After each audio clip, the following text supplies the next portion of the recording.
Hi friends, welcome to Shami's kitchen. എല്ലാവർക്കും സുഖമാണല്ലോ. ഇന്നത്തെ നമ്മുടെ സ്പെഷ്യൽ എന്താണെന്ന് വെച്ചാൽ പരിപ്പോ അധികം പച്ചക്കറികളോ ഒന്നും ഇല്ലാതെ വളരെ രുചികരമായിട്ടും എളുപ്പത്തിൽ തയ്യാറാക്കി എടുക്കാൻ പറ്റുന്ന നല്ലൊരു സാമ്പാറിൻ്റെ റെസിപ്പിയാണ് കേട്ടോ.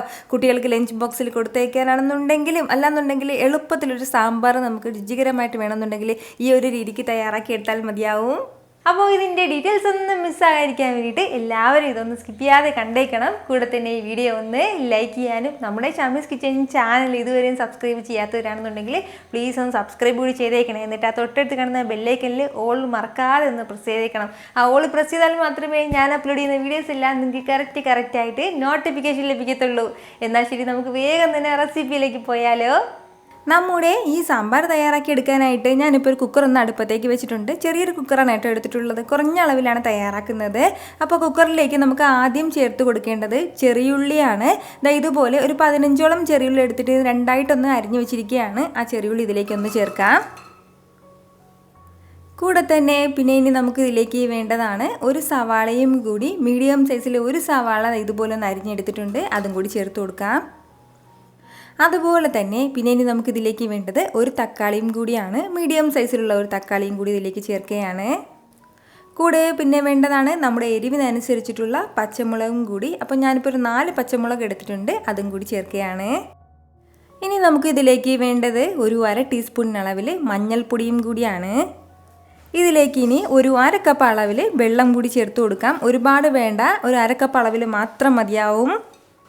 വെള്ളവും ചേർത്ത് കൊടുത്ത ശേഷം നല്ല രീതിയിൽ തന്നെ ഇതെല്ലാം കൂടി ഒന്ന് മിക്സ് ചെയ്ത് യോജിപ്പിച്ച് കൊടുക്കുകയാണ്. ഇനി നമുക്ക് വേണ്ട എന്താണെന്ന് വെച്ചാൽ ഫ്ലെയിം ഒന്ന് മീഡിയത്തിൽ വെച്ച് കൊടുത്തിട്ട് ഒരു 3 വിസിൽ വരുന്നത് വരെ ഒന്ന് വെയിറ്റ് ചെയ്യാം. വളരെ കുറച്ച് മാത്രമേ ഉള്ളൂ, പെട്ടെന്ന് തന്നെ ഇത് വിസിൽ വരും. എന്നാൽ ശരി, ഒരു 3 വിസിൽ വരെ ഇങ്ങനെ ഇരിക്കട്ടെ.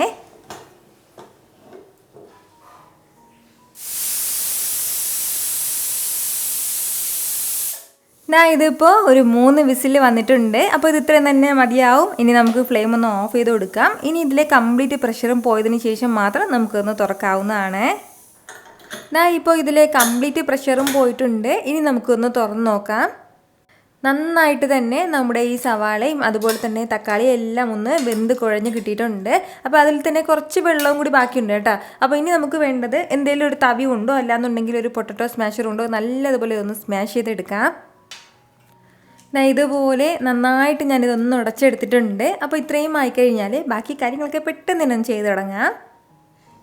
ഇനി നമുക്ക് വേണ്ടത് മറ്റൊരു കടായിലേക്ക് ഒരു 2 ടേബിൾ സ്പൂൺ അളവിൽ വെളിച്ചെണ്ണ ചേർത്ത് കൊടുക്കാം. എണ്ണ ഒന്ന് ചൂടായി വരുമ്പോഴത്തേക്കും പിന്നെ ഇനി നമുക്കിതിലേക്ക് വേണ്ടത് ഒരു 1/2 ടീസ്പൂൺ അളവിൽ കടുകും കൂടിയാണ്. കടുക് ഒന്ന് പൊട്ടി തുടങ്ങുമ്പോഴത്തേക്കും പിന്നെ ഇനി നമുക്കിതിലേക്ക് വേണ്ടതാണ് ഇതുപോലെ ഒരു 3 വറ്റൽമുളകൊന്ന് ഞാനത് പൊട്ടിച്ചെടുത്തിട്ടുണ്ട്. അതുകൂടി ഇതിലേക്ക് ചേർക്കാം. വറ്റൽമുളക് ചേർത്ത് കൊടുത്തിട്ട് ലൈറ്റായിട്ടൊന്ന് വറുത്ത് കൊടുക്കുകയാണ്. വറ്റൽമുളകെല്ലാം ഒന്ന് ചൂടായി കഴിഞ്ഞാൽ പിന്നെ വേണ്ടത് ഇതുപോലെ ഒരു 1/2 ടീസ്പൂൺ അളവിൽ ചെറിയ ജീരകമാണ്. അതുപോലെ തന്നെ കൂടെ വേണ്ടതാണ് ഒരു 1/4 ടീസ്പൂൺ അളവിൽ ഉലുവ പൊടിച്ചതും കൂടി. ഇത് രണ്ടും ആയിക്കഴിഞ്ഞാൽ പിന്നെ ഇനി നമുക്കിതിലേക്ക് വേണ്ടത് സാമ്പാർ പൊടിയാണ് കേട്ടോ. അപ്പോൾ 2 ടീസ്പൂൺ അളവിൽ സാമ്പാർ പൊടി ഇതിലേക്ക് ചേർക്കാം. കൂടെ തന്നെ പിന്നെ നമുക്കിതിലേക്ക് പ്രധാനപ്പെട്ട അടുത്ത കാര്യമാണ് ഒരു 2 ടേബിൾ സ്പൂൺ അളവിൽ കടലപ്പൊടിയും കൂടി. നമ്മൾ ബജിയൊക്കെ തയ്യാറാക്കില്ല, സെയിം കടലപ്പൊടി തന്നെയാണ്. ആ കടലമാവും കൂടി നമുക്ക് ഇതിലേക്ക് ചേർത്ത് കൊടുക്കാം. ഈ കടലമാവാണ് നമ്മുടെ ഈ സാമ്പാറിന് നല്ലൊരു കൊഴുപ്പ് കൊടുക്കുന്നത്. കടലപ്പൊടിയും ചേർത്ത് കൊടുത്ത ശേഷം നല്ല രീതിയിൽ തന്നെ എല്ലാം കൂടി ഒന്ന് ചൂടാക്കി എടുക്കുകയാണ്. അതായത് കടലപ്പൊടിക്ക് നല്ല ഒരു പച്ച ടേസ്റ്റ് ഉണ്ടാവും. അപ്പോൾ അതിൻ്റെ പേരിൽ ഒന്ന് വറുത്തെടുക്കണം. നമ്മൾ ഫ്ലെയിം നന്നായിട്ട് കുറച്ച് വെച്ചിട്ട് വേണം ഇതുപോലെ ഒന്ന് മിക്സ് ചെയ്ത് എടുക്കാനായിട്ട്. നമ്മൾ ഇതുപോലെ കടലമാവ് ചേർത്തിട്ടാണ് നമ്മുടെ ഈ സാമ്പാർ തയ്യാറാക്കുന്നത്. നമ്മൾ പറയാതെ ഇത് ആർക്കും കണ്ടുപിടിക്കാൻ പറ്റില്ല കേട്ടോ. അത്രയ്ക്കും ടേസ്റ്റി ആയിട്ടുള്ള നല്ലൊരു സാമ്പാറാണ്. അപ്പോൾ ഇതുപോലെ കടലമാവും ചേർത്തിട്ട് നന്നായിട്ട് ഇതെല്ലാം ഒന്ന് ചൂടാക്കി എടുത്തിട്ടുണ്ട്. ഇത്രയും ആയിക്കഴിഞ്ഞാൽ ഇനി നമുക്കിതിലേക്ക് കറിവേപ്പിലയും കൂടി ചേർക്കാം. ആവശ്യമായിട്ടുള്ള കുറച്ച് കറിവേപ്പിലയും കൂടി.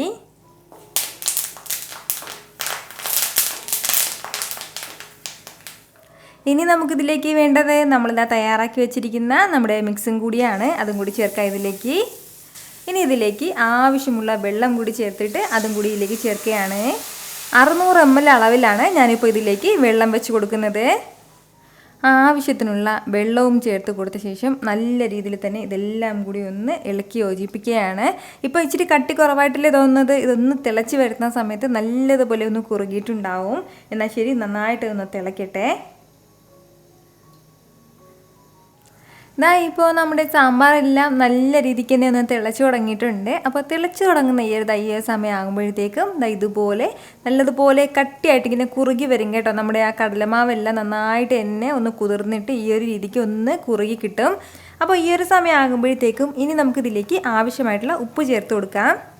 കൂടെ തന്നെ അതുപോലെ പിന്നെ നമുക്ക് വേണ്ടതാണ് ഒരു 1/4 ടീസ്പൂൺ അളവിൽ കായപ്പൊടിയും കൂടി, അതുപോലെ തന്നെ ഒരല്പം മല്ലിയിലയും കൂടി ചേർത്ത് കൊടുക്കാം.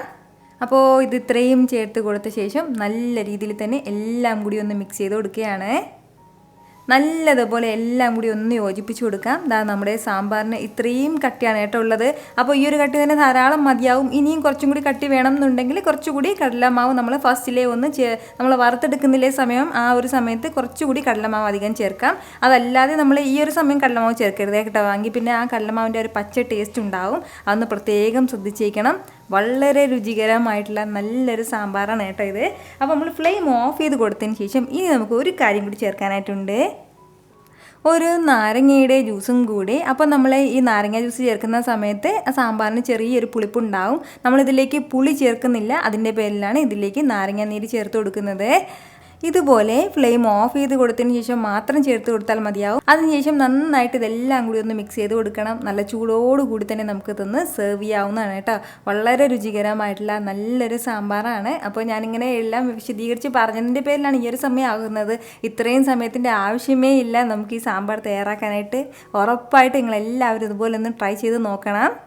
ഇന്നത്തെ നമ്മുടെ റെസിപ്പി നിങ്ങൾക്ക് എല്ലാവർക്കും ഇഷ്ടമായല്ലോ. ഇഷ്ടമായാൽ ഒന്നും മറക്കാതെ ലൈക്ക് ചെയ്യാനും കൂടെ തന്നെ നിങ്ങളുടെ ഫ്രണ്ട്സിൻ്റെയും ഫാമിലിക്കും എല്ലാവർക്കും ഇതൊന്ന് ഷെയർ കൂടി ചെയ്ത് കൊടുത്തേക്കണം.